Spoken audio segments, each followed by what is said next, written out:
All right, everybody, welcome into the Auburn Live Football Show. Pumped to be back with you. Man, another season's here. The Hugh Freeze era is underway. Quickly, just want to talk about kind of what we're going to do with this show this fall, so you kind of have an idea of what to plan around and sort of how this is going to work. We're going to try to do a couple of shows a week. We'll probably go live, or we'll probably put up a show Monday mornings, and then we'll probably put up a show Thursday mornings. And those will be available on YouTube, and then obviously anywhere you podcast, all that. So the normal places you're listening to Auburn Live podcasting, you can listen to the shows there. And then the YouTube show this show will go live on Monday mornings and Thursday mornings. Obviously during the season, we'll recap the games for that Monday morning show. And then Thursday morning, we'll be able to talk about what happened during the week in the media. And then we'll also be able to preview the next game as well. So that's kind of the gist. These are probably going to be 20, 25 type minute shows, 20, 25 minute type shows.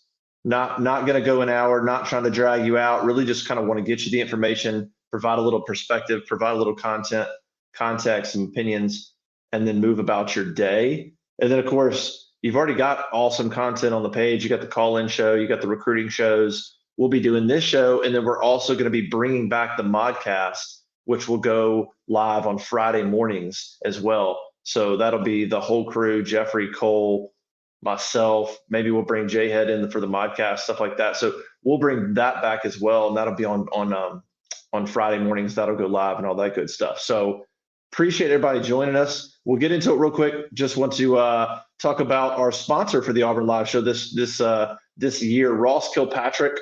The show's going to be sponsored by Exit Realty Anchor South, with locations in Auburn, Lake Martin, Fort Walton Beach, Florida, meeting all of your real estate needs from Auburn to Lake Martin to the Emerald Coast of Florida. If you are buying or selling, call Exit Realty Anchor South owner Ross Kilpatrick. You see the number right there, 334-402-0028, 334-402-0028. Ross is an awesome guy. He's been following Auburn football forever. Big Auburn guy. Been a part of. He's kind of.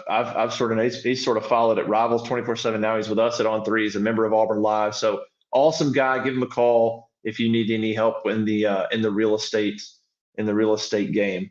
All right, let's jump into this and bring my colleague Cole Pinkston into the mix. Cole, what's up, dude?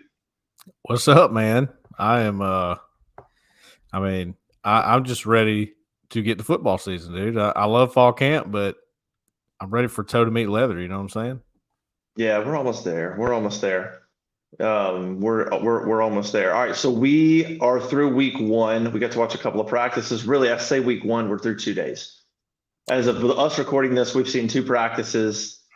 We saw 2 20-minute periods. We talked to Hugh Freeze. We talked to some players. We'll get back at it this week. We'll talk to some coordinators and see a little bit more of practice.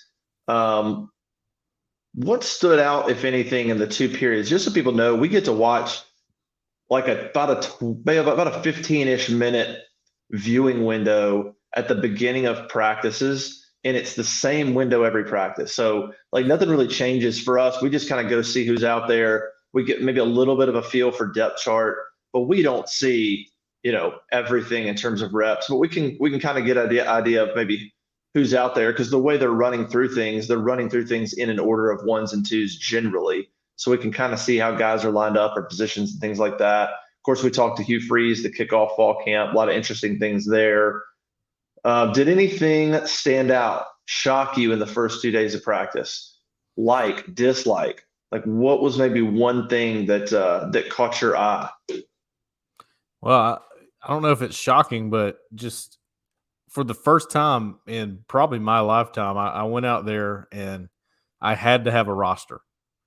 Like, Yeah. I've never had to do that. Like, I know who's on the team. I know the numbers. I know what they look like. And I know everybody. I mean, I covered their recruitments, the transfers, and even the young guys too. But, man, I mean, seeing them out there, a lot of them look different than when I saw them come through the complex for the first time, especially the freshmen like Jeremiah Cobb. That guy's a lot heavier than he was. Yeah, that's good. Lester Smith is a guy who's bigger. All these guys. They look different. So I was like, man, who's 19? Who's 97? I'm looking through the roster like, dang, I've never had to do that before. And I'm sure some of these coaches are having to do it too. I mean, that's how it is right now. You got so many new guys. That's somewhat shocking to me. I mean, almost half the team is new, probably more than half, actually. So that and I just like the pace of things. I like the way they pace things, especially when they get to the plays on air. I like how they swap the offensive lines. Like the first team's in there, second team, and it's always, they're hollering at them to get in there and get set and all that. And I know that's going to translate pretty well to them trying to do some more tempo than they have been. I mean, you got to think they went from Brian Harsin, the slowest. I mean, think of the Virginia basketball team. They bring it across the court. They're going to use the entire shot clock. That's how Brian Harsin was doing it. We know it's going to be totally different now. And I can tell that already just seeing, that short little window in practice. Yeah, that's a good point about the roster. I thought the same thing. And yeah, it's pretty much is. I mean, you're talking about 20 transfers. Of course, some of those were in the spring, but if you were to compare it to last fall, 20 transfers and 21 or 22 signees. I mean, yeah, you're essentially half the rosters is brand spanking new. So yeah, I thought the same thing. I'm looking out there going, who is that? A lot of roster checking. I would say for me, something that stood out, and it's not a big deal. We'll talk about some of the things that Hugh Freeze said and some observations, things we saw, things like that. The one thing that stood out to me, and it's small because they have to go produce, and the way you look is only right. Like that's only part of the battle in terms of your strength and conditioning and things like that. But wide receiver, I think you and I were standing there, and I'm looking out there. I'm looking at Camden Brown, monster. I'm looking at Jair Shorter, monster. I'm looking at Shane Hooks, like beast. And I'm like, woo. You've got some big dudes out there. It's not a bunch of small receivers. Coy Moore is a well-built guy. Nick Marner is more of a lean guy. But those three, Shane Hooks, Jair Shorter, and Camden Brown, are absolutely what they should look like. But really, even beyond them, and then you look at Jay Fair, well-built, or Javaris Johnson. The addition of the transfers, and then you look at how Camden Brown's built. Jay Fair's, we heard some good things about his development. And I think the thing that stands out to me is all of a sudden there's options there. Now we got to see how they produce. Like they got to prove it. To me, receiver position is I think that's more of a battle than quarterback. Quarterback is where all the focus is, and I get that. But I think the receiver position should be getting every bit the attention that the quarterback, maybe more. Because there's more proven ability probably at Peyton Thorne's proven more at quarterback than anybody at receiver. Yeah. Right. Even Robbie's ups and downs, he's shown something. Maybe he's even shown glimpses probably of something to build on more than what I've seen from anybody at receiver. So anyway, that receiver position probably stands out to me as just trying to seeing some options, but also I'd never seen Jair Shorter up close, and he's a tight end. And Camden Brown we saw in the spring, but again, you're just like, man, that guy is a huge guy. And then Shane Hooks is so long. So seeing those guys for the first time was good. It was good. It was eye-opening, but I think in a good way. Yeah, it kind of reminds me. I'm sure, Justin, you've seen the movie Space Jam before, right? Yeah. When the alien guys grow really big and they're standing over. I mean, that's kind of what the receivers look like. And throw Rivaldo Fairweather in there too, man. I mean, you got goal line threats all day long. You got the fade. You got all that stuff. The back shoulders, which you go back and watch Ole Miss film against Alabama. That's what he loved to do.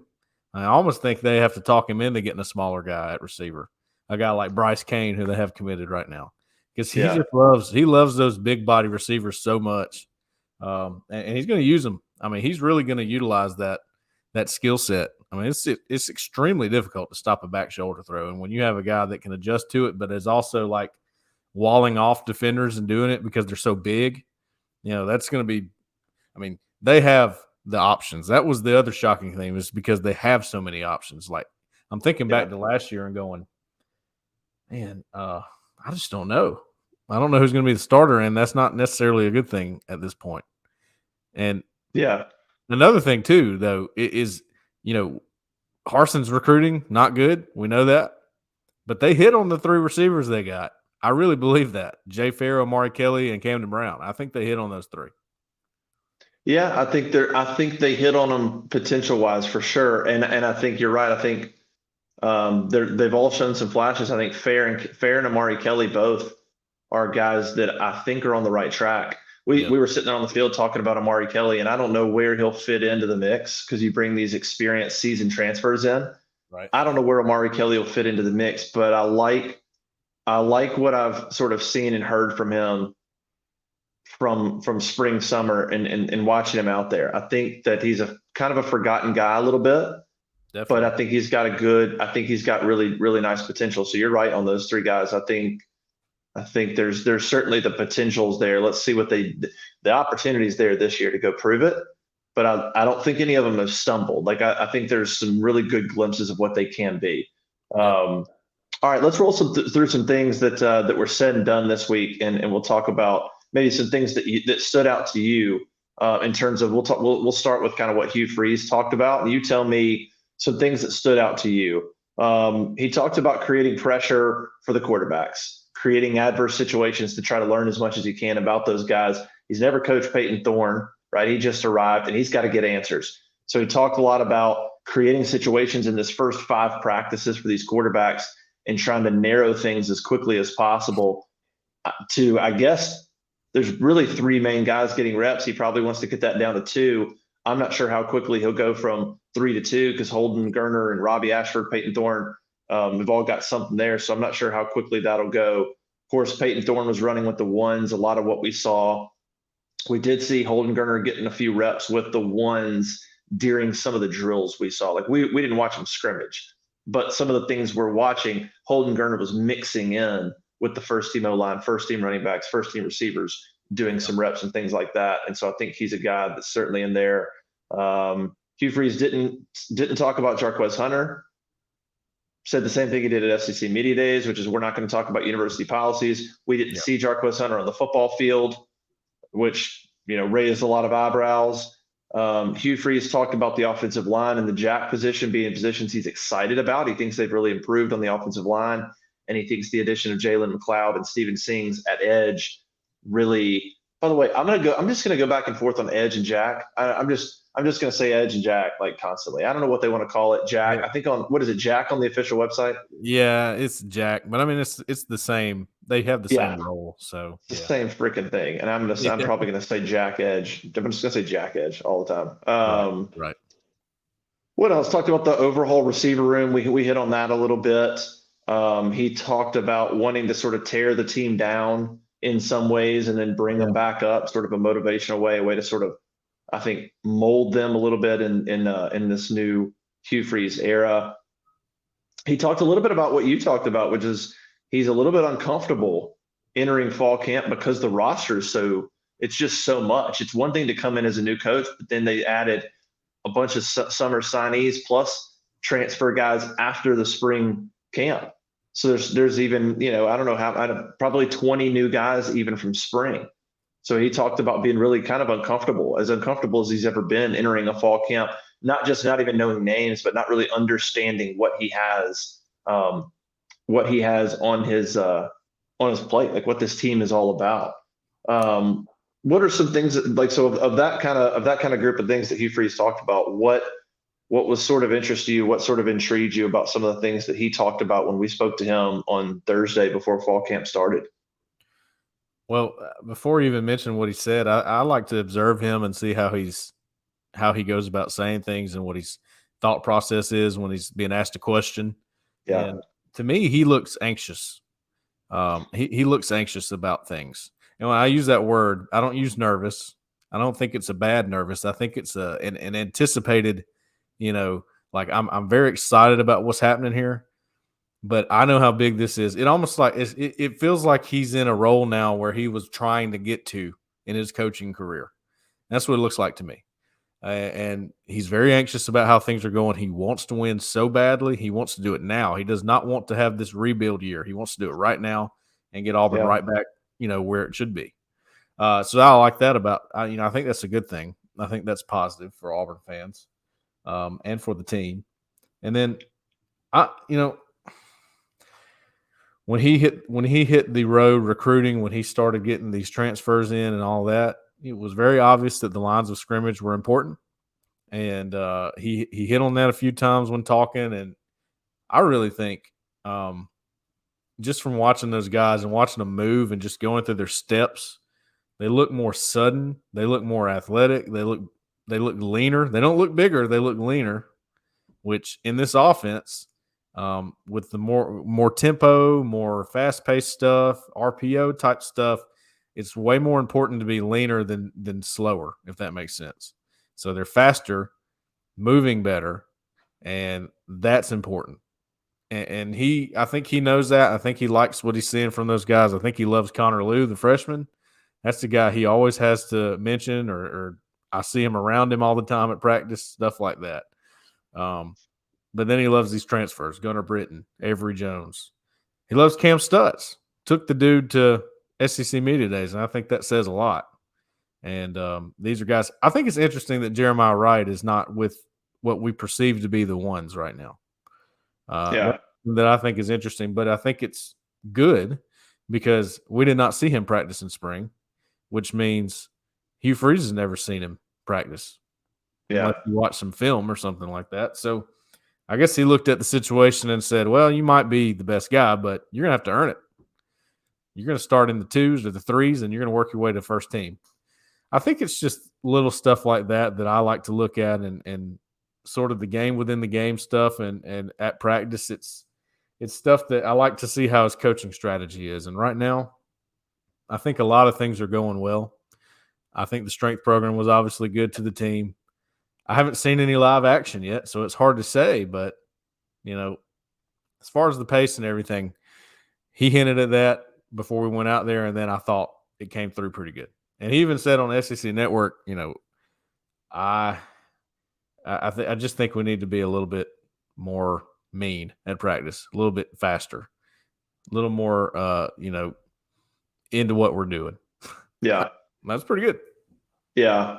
I think the anxiousness, and I'll give him credit. He's been pretty transparent about being anxious when he's talked about this team, when he talked about being uncomfortable. Yeah. So I do give him some credit, and it might be some anxiousness. It might be just some humility of talking about being uncomfortable. You don't hear that a lot. Even going back to media days when he talked about, hey, there was a time when I thought I used to be the best play caller or one of the better play callers in the country. He goes, but at Liberty, I thought maybe I sort of wasn't up to my standards, kind of thing. You don't hear a lot of coaches say that. So I didn't cover him at Ole Miss and Liberty, so I wasn't around him in terms of being able to compare how he's approaching things to now versus then. But I do think it's interesting hearing him talk about those things. He talked about the quarterbacks. He said, I think we could potentially win with all of them. I'm cautiously optimistic we could win with all of them. I thought that was an interesting comment. Obviously, they want to find a starter. I thought probably one of the most interesting things he said, and it's kind of something that I've written, and that is, and he talked a little bit about quarterbacks, but also when he was talking about just understanding the roster, and that is, you are not going to know this team. You're not going to have a grasp of this football team until after Georgia, to me. You are not going to watch I don't care what happens against UMass. I don't care what happens against Cal. That's not what this team's going to be for a lot of the season, good or bad. Whatever happens, and then they come back and they play Samford.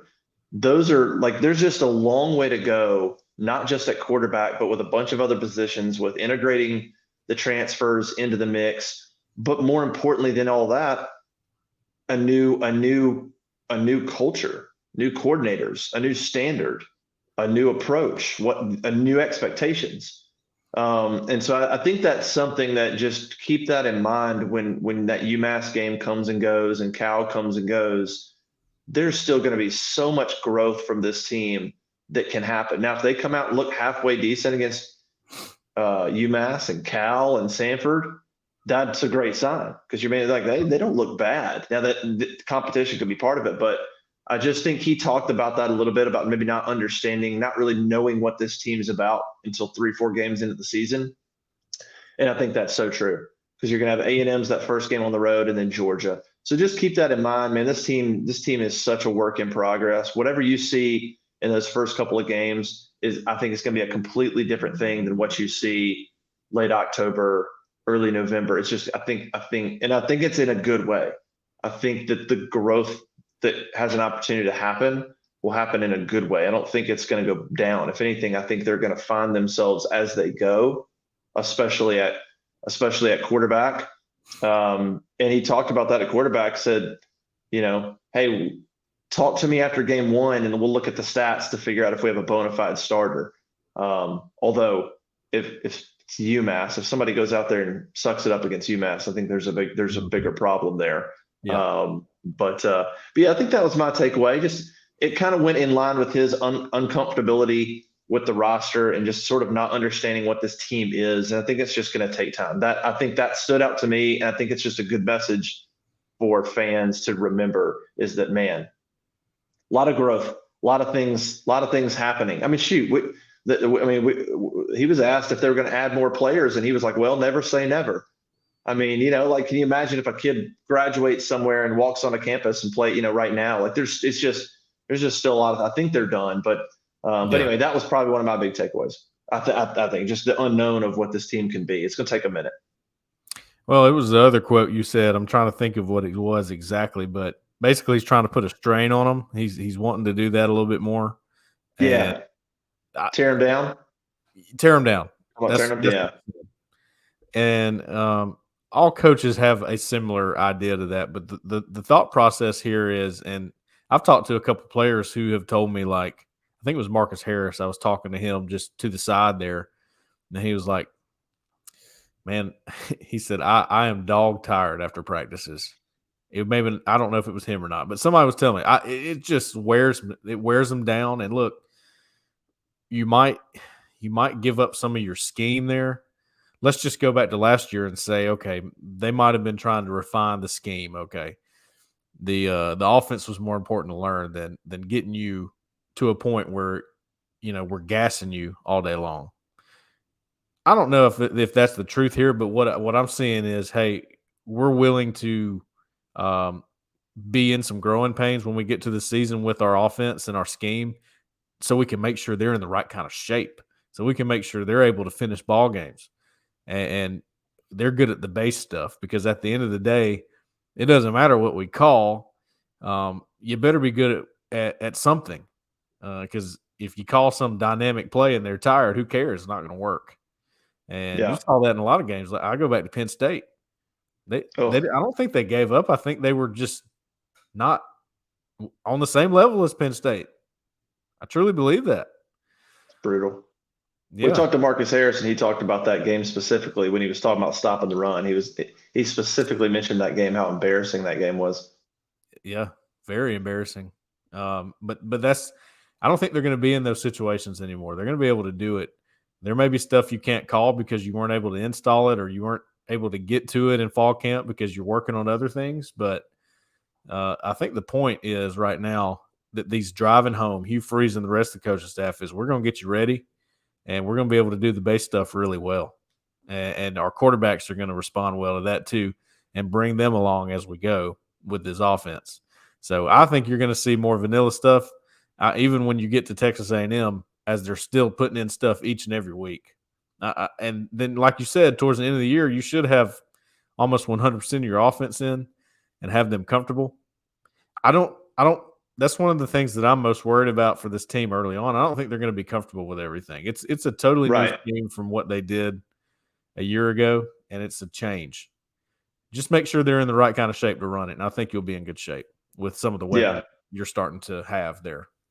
Well, and you bring up a good point about the confidence of the players. It's still new to them too, and so if they're gonna have to grow in their confidence as well. Otherwise things might run a little bit slower, things like that. But that's normal, man. You could go back to 2010 Auburn or 2013 Auburn. It's fairly normal early in the season. There's going to be some of those 2010, you have Cam. It's a new look. It's a new offense. And beginning of the year, they were kind of pedestrian at times on offense. 13, sort of the same thing. So it's going to take some time. All right, let's do a little buy or sell here. Sponsored by Ross Kilpatrick, our fabulous sponsor of the show. Exit Realty, Anchor South, locations in Auburn, Lake Martin, Fort Walton Beach. There's his number, 334-402-0028. Hit up Ross. Again, he's Auburn, Lake Martin, and Fort Walton Beach, Florida. And let's do a little buy or sell, Cole. Buy or sell, okay? All right. Gotcha. By the way, if you look at the ticker for people watching, if you're listening, I'm about to tell you $1 1 month. Go subscribe. If you're not, I don't even know what you're doing. $1 1 month. I mean, what? Just try it for a month. I mean, I don't it's crazy. And I don't make these decisions. On three is just giving this away. So you're welcome, but go do the $1 1 month. All right, buy or sell. Let's start here. You ready? Yep. Let's start with quarterback. Okay. Yes. Buy or sell Holden Geriner as a legitimate threat to win the quarterback job right now. Legitimate. Not like, well, maybe. I'm talking about Holden Geriner, legitimate threat to win the quarterback job. Should he be taken absolutely seriously? As if you're talking about quarterback battle, we hear about most of it's Peyton and Robbie. Mm-hmm. Holden is pretty much left out of the discussion. You buy or sell him as an absolute part of the discussion to win the job outright. I'm going to sell that. I'm going to sell it because now I'm hearing the chatter about him. And we watch him, and honestly, he throws the best ball, even with Peyton Thorne. I think he has the best ball of all of them. And we saw him at Pro Day do the same thing. He looked great. But when the bullets start flying, and we haven't seen that, and I don't even know if they've gotten to that point in fall camp yet. They don't have pads on really, so I think things will change just a little bit, just because of his experience, at least right now. What I think I know about Hugh Freeze and Philip Montgomery and Ken Austin is they keep these quarterback battles going on during the season. I mean, they rotated quarterbacks a good bit at Liberty. Of course, they had some injuries, but it always looked like the next guy was ready to go. You look at the Arkansas game; it was like their second or third string guy. And he lit them up. Okay, and so I think Holden Geriner is a sell right now, just because I think the competition is open. So I think everybody's getting an equal shot, but going into the season, I think he'll have a higher chance of maybe doing something if somebody gets injured, being the backup guy or being the next option. I don't think he's going to start. My pick is going to be Peyton Thorne. It's going to be that pick all the way through. I just don't see a reason to change it. Yeah, I'm with you. I sell. I like what I've seen, just a little bit we see. First of all, he looks huge. He looks like a much bigger quarterback, not necessarily height, but he looks like he's filled out. Like he looks like he doesn't look like a freshman anymore. I'll say that. And he throws a really nice ball. But yeah, no real experience. And so just still a lot to learn, still a lot to understand with him and a lot to learn. And so I would sell him as well on being a legitimate threat to win the job. I think he's getting better. I think that's clear. I think he's getting better in the spring, and he's throwing some good passes out there. I think he's getting better, and that's a good thing. But I'm probably with you. I'm probably selling him on a legitimate threat. I think it's going to be tough to unseat Peyton Thorne from that position. All right, number two, buy or sell. Yeah, go ahead. I'll tell you this real quick before we move on. If they get into these blitz situations, they start running that kind of stuff at practice, and he's still getting the same buzz, then I will start thinking about buying on him. Yeah. I'm with you. All right, let's stay on offense for the second one. Buy or sell Jay Fair unseating Javaris Johnson as the starting receiver in the slot. Javaris comes back as he's the most productive receiver on the team over the past couple of years. And when you look at the receiving core, he probably gets the most attention in terms of reliability and guy you feel like, if I can name one, I feel like it's going to be Javaris. But we've heard good things about Jay Fair. He's got a great head on his shoulders. He's a well-built, compact kid. Had a good spring, pretty good summer. Do you buy and from what we've seen, he's mixing in there. I mean, he's right in the mix of guys getting a little reps with the ones, getting some run. Guy that I think knows the offense. Are you buying or selling Jay Fair, unseating Javaris Johnson and being the starting slot receiver? I'm gonna buy that one, which is Oh, that's a little bit of a reach for me in my mind. But here, my reasons for that is because one, I think Jay Fair's really good. I loved his high school film. He was a guy that could take the top off of a defense, and he wasn't necessarily doing it from the slot. Now he's playing slot, and just when he walked by the other day, I was like, wow, he looks like a running back the way he's yeah. built. So that is actually the biggest reason why I'm buying him is because he looks like a running back. He's probably closer to 190, 195 pounds, maybe even 200 on his, 5'10", 5'11" frame, whatever he is. Once again, this is Hugh Freeze territory. I still see Javaris Johnson as a much smaller guy. He really hasn't gotten that much bigger. I don't think he's going to. He just doesn't have the frame for it. That's no slight against him. He's a very good football player. He's a good slot receiver, and I still think he's going to play a lot. But it would not shock me at all if Jay Fair is the starter at slot early, like game 1, game 2, because he's a bigger guy. He's more powerful. I've seen him break tackles after the catch. Saw him do that in the game against Western Kentucky last year. He got one shot. He broke like 4 tackles. So I think he's more of the role fit for the offense. If they're going to throw something to him over the middle, they want him to advance the football. Is Javaris Johnson that guy? I don't know. He might be the guy you throw it to over the top. So I think he's a little bit better in the intermediate stuff, and that's why I'm going to go with Jay Fair. Yeah, I like it. You're going out on a limb a little bit. I think I'm still selling that because I think I still like Javaris Johnson's top end speed. I think he Sure. can really get down the field. I guess I haven't really seen Jay Fair in that role. I haven't seen enough of him to know his ability to stretch the field. I've seen Javaris do that, whether it's Arkansas in 2019 or 2020. I think it was 2020. Bo Nix to hit Yeah. him over the top. We saw Right. Javaris had a touchdown against LSU last year, right? Big Yep. touchdown from Robbie early in that game. So I've seen him stretch it a little bit. That I think I'm still leaning Javaris, but Jay Fair's a guy to watch. Jay Fair's a guy to watch for sure. And Yep. you could add the caveat, maybe not by UMass. Maybe you could always say, hey, I think by whatever X game he could be in there. But I think he's a guy to watch. But I think I'm sticking with Javaris for now. I think either one is smart. Yeah. All right. The third one, let's switch to defense. A little bit off the beaten path. So when we're watching the defense, we're watching rotations. That nickel position, we know what Keontae Scott brings to the table. Love it. Love everything about it. Donovan Kaufman is that nickel too, but Kaufman can also play safety. He's Yep. played both of those in this past 2 years at Auburn. When we go out there, we look out there, there's Keontae at nickel, but then we see 2 new faces at nickel. One being redshirt freshman Austin Osbury, Mm-hmm.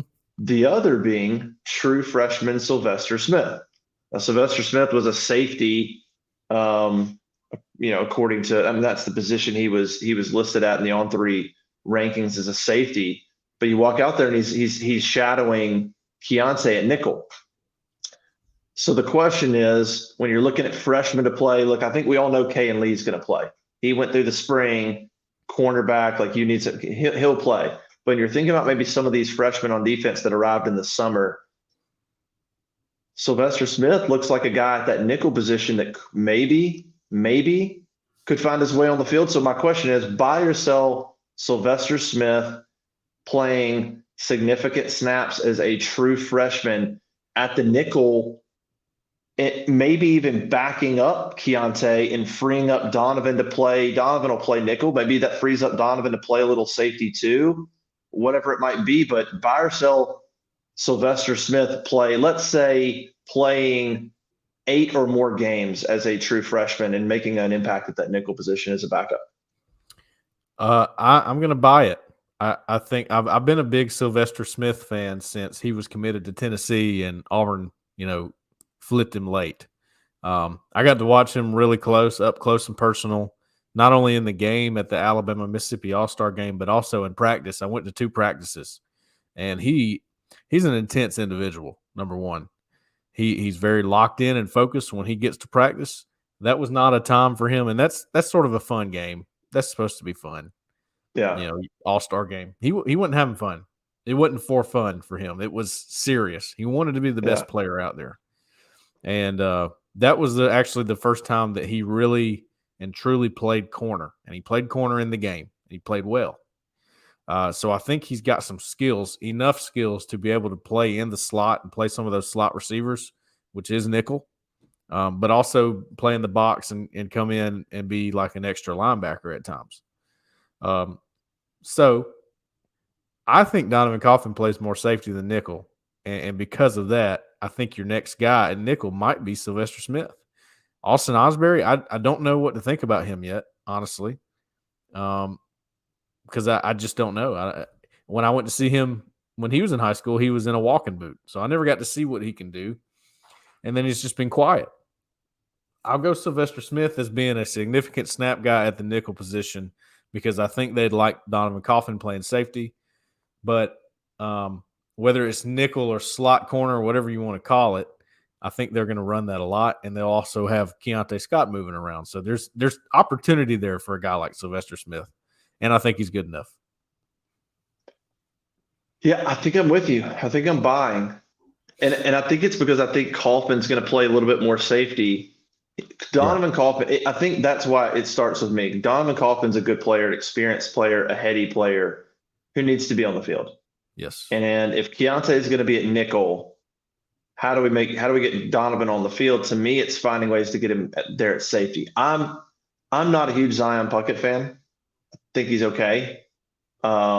He's a physical player, but I'm not a huge fan. I think there should be opportunities to have Donovan Kaufman and Jalen Simpson playing safety together, and then I think that would free up then if Keontae's at nickel, then if Keontae's got to come out, or if you need an extra nickel guy, I think that's where it frees up Sylvester Smith to get some snaps.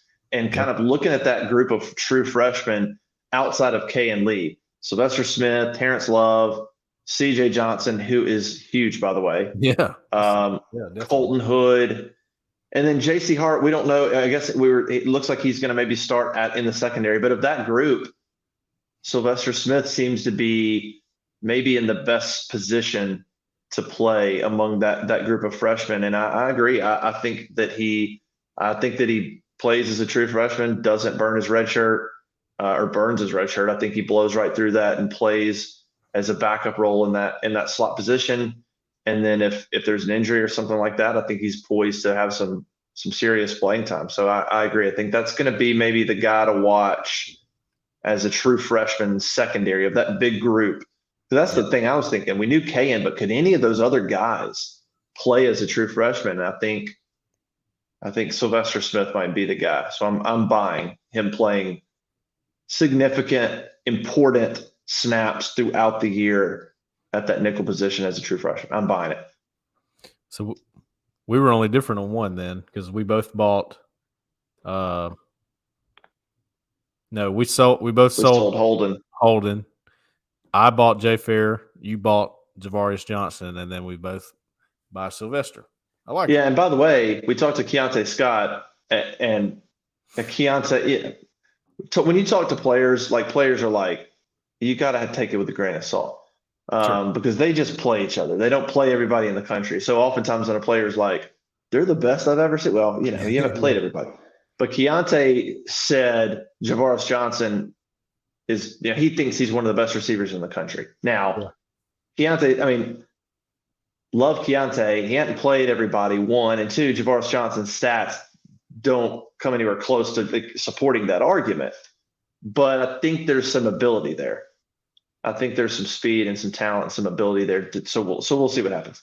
All right, let's end on this. Let's wrap it up. We got coordinators coming up this week. We're going to talk to Philip Montgomery. We're going to talk to Ron Roberts. We'll talk to a few more players. We'll get a couple of more practices under our belt and see what happens. What's maybe 1-2 things that you're thinking about that you want to see on the practice field? What's maybe something you haven't seen that you're like, I want to make it a point to go see this guy or this position group? Or maybe what do you want to hear from Philip Montgomery or Ron Roberts this week? Well, obviously I want to see more of practice than just stretching and stuff like that. What? Great stuff. That's part of our media viewing window, and that's understandable. But I think we're going to see a little bit more of the offensive line and defensive line actually popping pads a little bit, getting on the sled and doing their steps and working with the dummies. And I'm a trenches guy. I had a little stint coaching offensive line, playing offensive line and stuff of that nature. So I want to see more of that. I want to see how they move. I want to see their steps. I want to see the drills and stuff that Coach Thornton does and all that. And then the defensive line, there's just there's some new faces there that I want to see get some work. And if we get a chance to see them go against the offensive line, that'd be awesome. I'm sure we won't, but just more of that. Without pads on, there's not much you can take away from the lines of scrimmage. So they'll have pads on more this week, I think. I want to see them get a little physical there. That'll be a good one. I mean, look, for me, I guess I'll be that media guy. I'm not trying to create drama, but I want to see if Jarquez Hunter's on the practice field or not. Oh, yeah. I mean, we didn't see him out there. And so am I overly concerned about it? No. I fully believe he's back with the team. I think that happened on August 1st. He's going through team activities, and I think he's doing everything behind the scenes with the team. Was a little surprised he wasn't on the field because if he's with the team but I'm not overly concerned. I'm not exactly sure what's going on. I think it's entirely possible that they could just be making him do some internal things before getting back on the field, earning his way back on the field. In other words, you don't just get to walk out day one of practice like everybody else. You're going to be on the side or behind the scenes and earn your way onto the practice field kind of thing. Because that investigation that was going on, he had to be away from the team. I don't know that was necessarily a punishment. That was you need to be away from the complex and the team while the investigation is going on. So it's entirely possible that the investigation wraps up and now we punish him. Like now you have to punish him because I don't think being away from the team was his punishment. That was you just need to be away while we figure this out. And then I think that's closed. And so I think now it's very possible that there's a little bit of, okay, now you're going to work your way back on the team, just like you missed class or whatever it is, whatever it might be. So I'm not really concerned he wasn't there, but I do want to see him out there. I do want to see him back out there. And now we haven't seen him twice. So every day is not out there. You just you're wondering what's going on. And it's missed practice time. Look, he's an experienced guy, but this is a new offense for him too. It's a new offensive line. It's handoffs from a new quarterback potentially. He needs to be out there. And so I think that's what I'm watching for is just when does Jarquez Hunter get back on the practice field and when do we see him? If we see him this week or not. I gotta think if you don't see him a couple of days this week, then I'm gonna have to reassess and try to talk to some people on what I think is going on, because that would be shocking. If we start getting into 5 or 6 practices, then there's something else happening. I would be surprised at that. So yeah, that's what I'm watching for, man. But overall, good week. They're still undefeated. Still undefeated. All the optimism's there. And so, yeah, I think it'll be fun to talk to the coordinators a little bit, get a sense of the growth from spring to now. Definitely. From quarterbacks, whatever, defensive linebackers. Linebackers is kind of the position on defense I'm probably most curious about. Receivers is on offense. Those two positions to me are the most up in the air. Show me something. I'm not going to believe it until I see it. Like I need to see legitimate players, SEC players, that can produce. So anyway, I'm curious from the coordinators, the growth from spring till now. Yeah. Yeah. I'm not sure what I want them to say because sometimes I forget I'm a media guy and I'll start talking scheme and I want more but they're not going to go into it with us. So yeah, it's understandable. I get it. I like it when they say names unprompted though. That's probably my favorite thing when I hear from a coordinator. Yes. Because you got to remember they don't Philip Montgomery coaches quarterbacks. We know that. And Ron Roberts coaches jacks, edges. But when they start throwing out names, let's say Roberts throws out a DB, that guy's probably doing well because he's not specifically with those guys. He's over the defense. So that's kind of what I'm looking forward to. What names do they throw out there unprompted? Yep. I'm with you on that. Unprompted names is a good one. All right, let's roll out of here. I guess we went about 40 minutes. I guess that's what it's going to be. It's hard to talk about as much as we see and do. It's probably going to be tough to do in 25 minutes, but we'll try to keep it to, we'll try to hone it in 35, 40 minutes. But I think all in all, good show. Again, I'll give one last shout out to Ross Kilpatrick, Exit Realty Anchor, Auburn, Lake Martin, Fort Walton Beach, Florida, 334-402-0028. Go visit him. And go to auburnlive.com and subscribe for $1. If you don't have $1, DM Cole. Yeah. Okay. I'll give you my Venmo. We'll work something out. Yeah, we can figure it out. $1 for a month. We've seen a ton of growth the last week. Tons of new members. Auburn Live the last 2 years. We just passed our 2-year anniversary. It's been unbelievable. Yeah. So be a part of it. auburnlive.com, $1 1 month. Subscribe. We'll be back in a few days. Like I said, this will go live on Monday morning. We'll come back with one on Thursday morning, and that'll sort of be the pattern unless we change things up. So I appreciate everybody joining us. auburnlive.com. Go check it out. Go check out the YouTube page to find all the content, and we'll see you next time.